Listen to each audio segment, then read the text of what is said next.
Hello everyone, I am doctor जय शिरपरा, your biology teacher, और आप सबका स्वागत है आज के लेक्चर में। आज के लेक्चर में हमारा टॉपिक है एव्स, जिसका मतलब होता है बर्ड्स। चलिए शुरुआत करते हैं बर्ड्स के कुछ कॉमन फीचर्स से। सबसे पहले बात करेंगे उनके कॉमन कैरेक्टरिस्टिक्स फीचर से, और सारे फीचर्स में से बहुत से फीचर्स ऐसे होंगे जिनके बारे में आप पहले से ही जानते हैं। बर्ड्स, रेप्टाइल्स, एम्फीबियंस, ये सब ऐसी कैटेगरीज है जिनको हम सालों से पढ़ते आए हैं। तो सबसे पहला फीचर है कि इनके पास फेदर्स होते हैं, और ये बहुत ही कॉमन फीचर है कि most of the birds feathers को शो करते हैं। बहुत सारे बर्ड्स ऐसे हैं जिनमें फेदर्स देखे जा सकते हैं। कुछ एक्सेप्शनल केसेस है, अदरवाइज आप बर्ड्स की बॉडी पे फेदर्स जरूर देख पाएंगे। उसके बाद हम बात करें तो बर्ड्स को जब हम इमेजिन करते हैं, जब ये वर्ड सुनते हैं, तब हमें वो उड़ते हुए विजुलाइज होते हैं। हम उनको जनरली फ्लाई करते हुए मोस्टली देखते हैं। तो मेजोरिटी बर्ड्स जो है वो फ्लाई कर सकते हैं, वो एयर में फ्लाई करने के लिए अडेप्टेड है। एक्सेप्शनल केस है कुछ फाइटलेस बर्ड्स, जैसे कि ऑस्ट्रिच। ऑस्ट्रिच जो है वो एक्चुअल में फ्लाई नहीं कर सकते, और पेंगुइन की बात करें तो पेंगुइन भी फ्लाई नहीं कर सकते। कुछ ऐसे एग्जांपल्स है बर्ड्स के जो जनरली उड़ नहीं सकते। इनके पास बीक होती है। ये ऑर्गेनिजम्स के पास जो पाए जाते हैं, अपर जो एंड लोअर जो, पर दोनों जो है वो एक्चुअल में बीक में कन्वर्ट हो गए हैं। तो ये जो कंटेनिंग ऑर्गेनिज्म है, इसलिए हमने इनको ग्नेथोस्टोमेटा की कैटेगरी में डाला था। डिवीजन जो था हमारा वो ग्नेथोस्टोमेटा था। उसी डिवीजन के नीचे सुपर क्लास जो रहेगा वो टेट्रापोडा था, 4 लिम्स कंटेनिंग ऑर्गेनिज्म, और फिर क्लास है एव्स। तो इन ऑर्गेनिज्म में जो बीक है वो और कुछ नहीं पर जोस का ही एक तरीके का कन्वर्जन है। 4 लिम्स की बात करें, आगे के लिम्स हम सब जानते हैं कि ये टेट्रापोडा मतलब कि 4 लिम्स कंटेन करने वाले ऑर्गेनिज्म से टोटल 4 नंबर ऑफ लिम्स होते हैं। यहाँ पर जो 4 लिम्स लिखा है उस 4 का मतलब होता है आगे के, एंटीरियर। तो उनके एंटीरियर लिम्स जो है वो विंग्स में कन्वर्ट हो गए हैं। तो इन ऑर्गेनिजम्स के अंदर होते तो 4 लिम्स ही है, पर आगे के जो 2 लिम्स होते हैं वो 2 विंग्स में कन्वर्ट हो जाते हैं, और बचे हिंड लिम्स, जिनको हम पीछे के लिम्स कहते हैं। वो हिंड लिम्स जो होते हैं जनरली उनके ऊपर स्केल्स पाए जाते हैं, और पीछे के लिम्स वॉकिंग करने के लिए, स्विमिंग करने के लिए, और ट्री की ब्रांचेस के साथ अपनी पकड़ बनाए रखने के लिए, जिसको क्लास्पिंग कहते हैं, उसके लिए काम में आते हैं। तो ये रहे इसके हिंड लिम्स। यहाँ पर आपको 2 हिंड लिम्स दिख रहे हैं। इनके हिंड लिम्स के ऊपर स्केल्स हो गए, और ये हिंड लिम्स का यूज वॉकिंग, स्विमिंग और क्लास्पिंग के लिए करते हैं। तो इस तरीके से ये ऑर्गेनिज्म टेट्रापोडा अगर ग्रुप का हिस्सा है तो इनके पास भी 4 लिम्स ही होंगे, पर एंटीरियर 2 लिम्स जो है वो विंग्स बन चुके हैं, और हिंड लिम्स को हम लोग बहुत ही क्लियर कट देख पाएंगे, जैसे आपको फिगर में दिख रहे हैं। इनकी स्किन की बात करें तो इनकी स्किन ड्राई होती है विदाउट ग्लैंड्स। हमारी तरह इनकी स्किन के नीचे ऑयल ग्लैंड्स ऑयल प्रोड्यूस नहीं करती। तो हम बात करें तो इनकी स्किन का मेजोरिटी हिस्सा ड्राई होता है, except the oil glands at the base of tail. पर टेल का जो बेस हिस्सा होता है वहां पर ऑयल ग्लैंड होने की वजह से वहां की स्किन स्लाइटली ऑयली होगी। अदरवाइज आप देखें तो स्किन इनकी ड्राई होती है, ह्यूमंस की तरह ऑयली बिल्कुल नहीं होती। कुछ और फीचर्स अगर हम आगे देखें तो ये लोग ब्रीथ कैसे करते हैं, रेस्पिरेशन इनका किस तरीके से होता है। तो ये ऑर्गेनिज्म का जो रेस्पिरेशन है वो लंग से होता है। हमारी तरह इनके पास भी बोन्स होते हैं, और वो बोन्स ऑसिफाइड होते हैं। तो वो भी इनकी बॉडी के अंदर हो गए, इसलिए वर्ड हम यूज कर रहे हैं एंडोस्केलेटल। बोन्स इनकी बॉडी के अंदर हो गए, बाहर से विजिबल नहीं होंगे। और ऑसिफाइड है जिसका मतलब है कि बोनी है, बोन से बने हुए हैं। तो इनका स्केलेटल बोन से बनता है, कार्टिलेज से नहीं।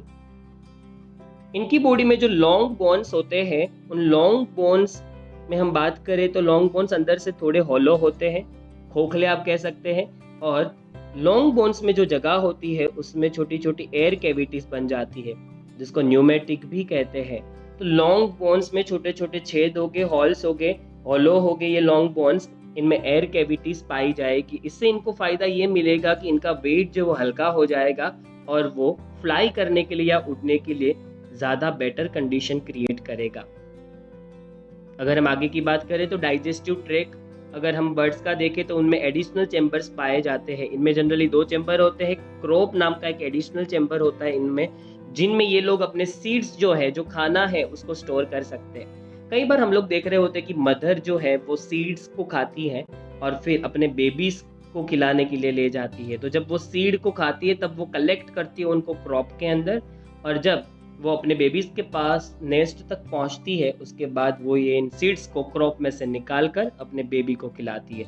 ये एडिशनल चेम्बर यहाँ देखने को मिलता है। बाकी जिसको हम गिजार्ड कह रहे हैं उसको आप कंपेयर कर सकते हैं हमारे स्टमक के साथ। तो इस तरीके से डाइजेस्टिव ट्रैक्ट में 2 चेम्बर्स हमें एडिशनल दिख रहे। एक क्रॉप है जो एडिशनल, एक्चुअल में एडिशनल चेम्बर है, और एक है गिजार्ड। हार्ट की बात करें तो यहाँ से हार्ट 4 चेम्बर हो गया है, जिसका मतलब है कि काफ़ी डेवलप हो चुका है हार्ट, जिसमें 2 चेम्बर में एट्रियम है और 2 चेम्बर वेंट्रिकल के हैं। ये भी हम पढ़ चुके हैं कि लेफ्ट साइड का जो पार्ट होता है उसमें ऑक्सीजनेटेड ब्लड फ्लो होता है और राइट साइड में डीऑक्सीजनेटेड। यहाँ से एक और शुरुआत भी हुई है। ये ऑर्गेनिज्म वर्म ब्लडेड ऑर्गेनिज्म है और मैमल्स भी। इनको होम्योथर्मस भी कहा जाता है, जिसका मतलब ये अपने बॉडी का टेम्परेचर कंट्रोल करना जानते हैं, कांस्टेंट मेंटेन करना जानते हैं, रेगुलेट करना जानते हैं। आउटर एनवायरनमेंट का टेम्परेचर चाहे 0 डिग्री हो, चाहे 15 डिग्री हो, चाहे 25 हो या 30 हो या 40 हो, पर इनका बॉडी टेम्परेचर फिक्स्ड रहता है। जैसे ह्यूमन बॉडी टेम्परेचर 37 डिग्री पे फिक्स्ड रहता है अप्रोक्सीमेटली, वैसे ही। और ऐसे एनिमल्स को हम वर्म ब्लडेड या होम्योथर्मस कहते हैं, जिसका मतलब है they are able to maintain a constant body temperature. कुछ और फीचर्स को भी हम देखते हैं। रेस्पिरेशन किस तरीके से करते हैं, तो जैसे मैंने आगे आपको बताया, रेस्पिरेशन ये लंग से करते हैं। ये ऑर्गेनिज्म लंग्स के जरिए सांस लेते हैं, एटमॉस्फेरिक ऑक्सीजन को एक्सचेंज करते हैं एल्वेओली के थ्रू।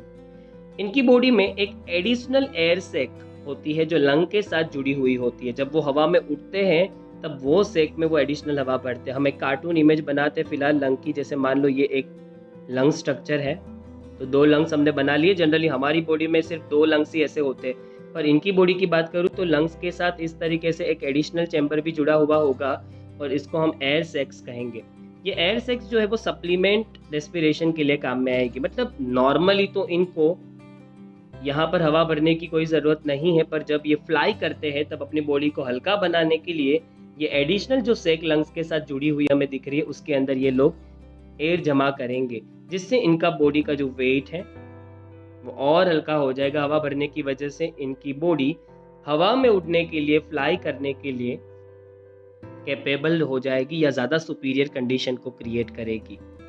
सेक्सेस की बात करें तो सेपरेट होगा। मेल और फीमेल डिस्टिंक्ट होते हैं, अलग होते हैं ह्यूमंस की तरह। ह्यूमंस की तरह ही फर्टिलाइजेशन इंटरनल है, जिसका मतलब स्पर्म ओवम फीमेल बॉडी के अंदर फ्यूज हो गए। ये ऑर्गेनिज्म बेबी को बर्थ नहीं देते, ये अंडे ले करते हैं, मतलब कि एग ले करते हैं, मतलब कि ओवीपेरस है। ओवीपेरस का मतलब एग ले करने वाले ऑर्गेनिजम्स। इनका डेवलपमेंट जो है वो डायरेक्ट है, जिसका मतलब होगा कि बेबीज बर्थ के साथ ही अपने पेरेंट्स की तरह ही रिजेंबल करेंगे।